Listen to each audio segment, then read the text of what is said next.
Sigue la guerra en Irán, está bajando el precio del petróleo luego de que Estados Unidos tomara decisiones en el estrecho de Hormuz. Primera vez que escolta un petrolero pasando por esa zona. Israel mató a 4 diplomáticos iraníes en Beirut.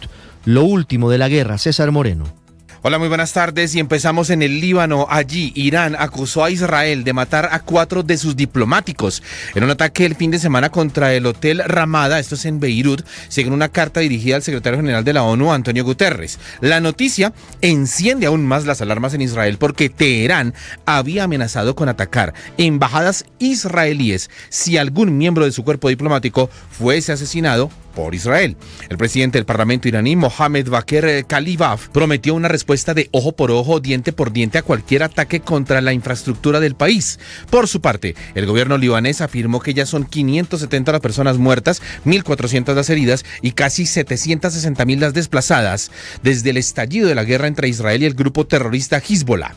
En el otro frente de guerra, ya en el Golfo, el secretario de Energía de Estados Unidos, Chris Wright, reveló en la red social X que la Marina estadounidense escoltó por primera vez a un barco petrolero a través del estrecho de Hormuz, pasaje clave para el transporte mundial de crudo y amenazado por Irán. La acción se hace para garantizar que el petróleo siga fluyendo hacia los mercados mundiales, declaró Wright. Y oído a este dato, el gobierno de los Estados Unidos afirma haber gastado $5.600 millones en municiones durante los 2 primeros días de ataques contra Irán. Una dosis, César, mucha plata que se está gastando en la guerra de Irán. Eso puede jugar en contra del presidente de los Estados Unidos, Donald Trump. Y en deportes, don Octavio, tenemos de todo como en botica. Tenemos a Lucho Díaz hoy en la Liga de Campeones, tenemos fútbol colombiano, tenemos muchas movidas a 92 días de la Copa del Mundo. Hola Richie, con las buenas tardes y el saludo para todos. A esta hora está jugando el Galatasaray frente al Liverpool. Davinson Sánchez es titular en el equipo turco, está ganando el equipo turco 1-0 en la ida de esta serie frente al conjunto británico. En un rato estaremos hablando, por supuesto, de la Champions, también del torneo Apertura del fútbol en Colombia. Hoy se va a jugar un partidazo entre Junior y Nacional. También estaremos atentos a todo lo que sucede en la Copa Libertadores y en la Conca Champions. Mucho fútbol, mucho deporte.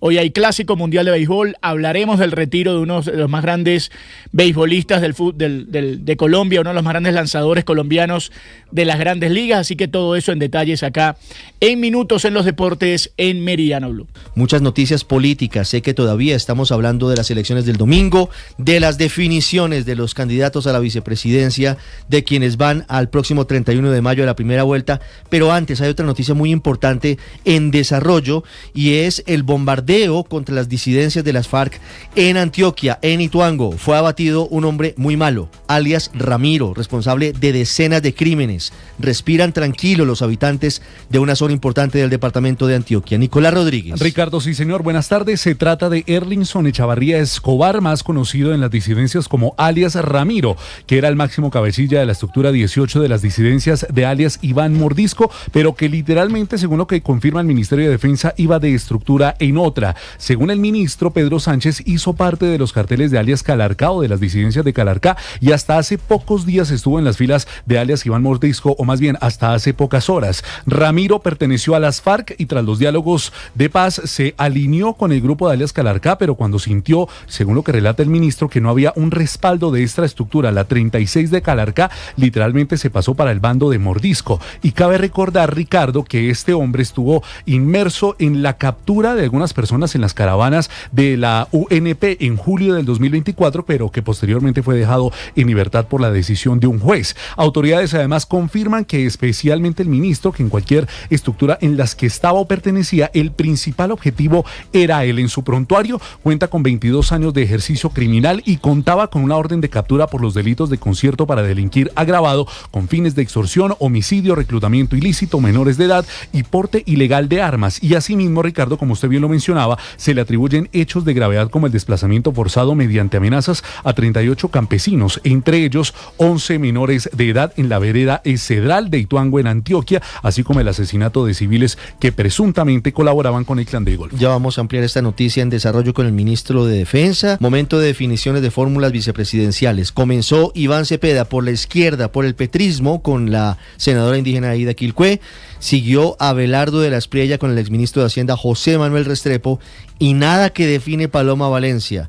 Serán 3 reuniones con Juan Daniel Oviedo para definir si el exdirector del DANE será o no su fórmula vicepresidencial. Mateo Piñeros. Y es que vienen, Ricardo, en conversaciones desde el pasado domingo, Paloma Valencia y Juan Daniel Oviedo. Sin embargo, hasta este momento no hay ningún acuerdo y justamente ese punto que separa a Juan Daniel Oviedo de ser la fórmula vicepresidencial de Paloma Valencia es el acuerdo de paz con las FARC y la JEP. Él dice que hay que respetar el acuerdo, que hay que respetar la autonomía y el trabajo de la Jurisdicción Especial para la Paz, y Paloma Valencia ha sido muy crítica desde hace un tiempo de ese acuerdo de paz y también de la Jurisdicción Especial para la Paz. Hace algunos minutos habló Paloma Valencia y asegura que se reunió con Oviedo para preguntarle si él estaba dispuesto a ser parte de este gobierno, porque dice que en los últimos días pues él ha dado unas declaraciones que no dan mucha claridad sobre ese panorama. Mañana, en horas de la mañana, se volverán a reunir. Cada uno analiza hoy con su equipo los puntos de cada uno de ellos y se tomará una decisión final. Ya vuelvo con usted, Mateo, para que me entregue más detalles a mí, a los oyentes y a quienes nos ven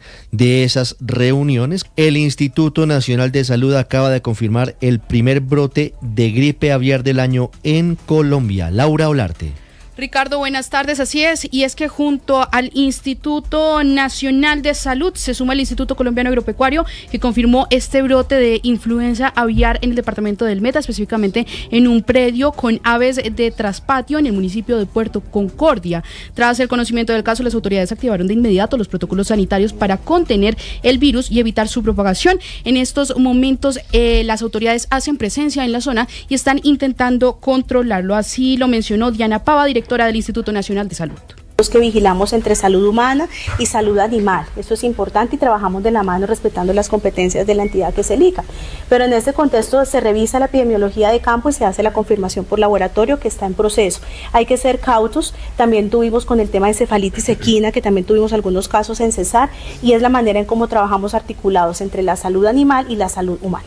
Doctora, pero en este caso del aviar se contagia a los humanos. Y es que de esta forma y presentando este panorama se desplegó un equipo técnico especializado integrado por expertos en epidemiología veterinaria, sanidad aviar y extensión agropecuaria, quienes adelantan a estas horas de la investigación del caso, toma de muestras y seguimiento a predios cercanos que podrían estar en riesgo, con el objetivo de evitar que este virus se extienda y justamente también para proteger la producción avícola del país. 6 minutos, hablando del aumento del salario mínimo para el 2026, la Defensoría del Pueblo está defendiendo la legalidad y la constitucionalidad del decreto en el que el gobierno Petro fijó en casi 24% ese incremento. Lo hace ante el Consejo de Estado. Salima Feris. Sí, señor Ricardo, en su concepto ante el alto tribunal, la defensora del pueblo Iris Marín sostuvo que el decreto cumple con los parámetros establecidos por la Constitución y por la jurisprudencia. Esta decisión establece que cuando no se logra un acuerdo en la mesa de concertación, el gobierno puede fijarlo mediante decreto siempre que tenga en cuenta criterios como la inflación y la productividad. En esa línea, la Defensoría advirtió que cualquier política salarial que ignore la capacidad real del salario para garantizar las necesidades básicas de los trabajadores desvirtúa los fines del Estado Social de Derecho y debilita la protección de la Constitución del trabajo. Por ello, la entidad subrayó que la fijación del salario mínimo impacta directamente a millones de hogares, especialmente a trabajadores vulnerables, y pidió que cualquier decisión judicial tenga en cuenta no solo variables económicas, sino también la garantía de derechos fundamentales. Y mientras tanto, frente a la crisis de la nueva EPS, siguen los casos. Este es el de un paciente de 86 años en Popayán. Está esperando una cirugía cardíaca y está luchando hasta con tutela y nada que lo atienden. Jessica Gutiérrez. El hijo de un paciente de 86 años está denunciando incumplimientos en la atención médica por parte de Nueva EPS, a pesar de existir un fallo de tutela que ordena garantizar el tratamiento que requiere su padre, pues se trata de Silvio Perfán, quien permanece hospitalizado desde el pasado 7 de enero en el Hospital Universitario San José de Popayán por una falla cardíaca, pues de acuerdo con su hijo, César Perfán, el adulto mayor necesita con urgencia la valorización de un electrofisiólogo y el posible implante de un dispositivo cardíaco que lo ayude a controlar las alteraciones eléctricas del corazón. Él necesita ese dispositivo para salvar su vida con extrema urgencia.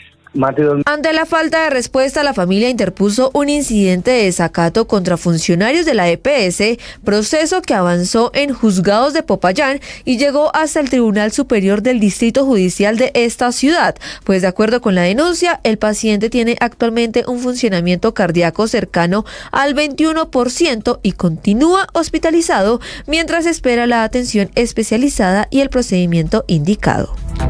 Hace casi 7 años, el 1 de octubre del 2019, se fugó la excongresista Aída Merlano. Ustedes recuerdan que la fuga fue cinematográfica. Estando detenida, se escapó desde un segundo piso en la calle 119 con séptima en Bogotá en una cita odontológica. Luego fue recapturada y hoy sigue presa. 7 años después, la Procuraduría destituyó a los exdirectivos de la cárcel El Buen Pastor por la fuga de Aída Merlano. Sergio Barbosa. Hola, buenas tardes. La Procuraduría confirmó en un fallo de segunda instancia la destitución e inhabilidad por 10 años a la entonces directora de la cárcel El Buen Pastor, Diana Muñoz, por la fuga de la excongresista Aída Merlano el 1 de octubre de 2019, cuando protagonizó esa cinematográfica fuga de un consultorio odontológico al norte de Bogotá. La Procuraduría en este caso pudo comprobar que Muñoz entregó las boletas hospitalarias y la orden judicial para la salida de la cárcel de Aída Merlano con el objetivo de realizarse un procedimiento estético dental sin la autorización del INPEC. Esa misma sanción fue impuesta al excomandante de custodia David Álvarez, quien suscribió la remisión médica de Merlano sin las medidas de seguridad estrictas y necesarias, pero además la Procuraduría suspendió por 3 meses al exdragoniante Luis Ballesteros por permitir el encuentro familiar de la exfuncionaria con sus hijos durante esta cita médica.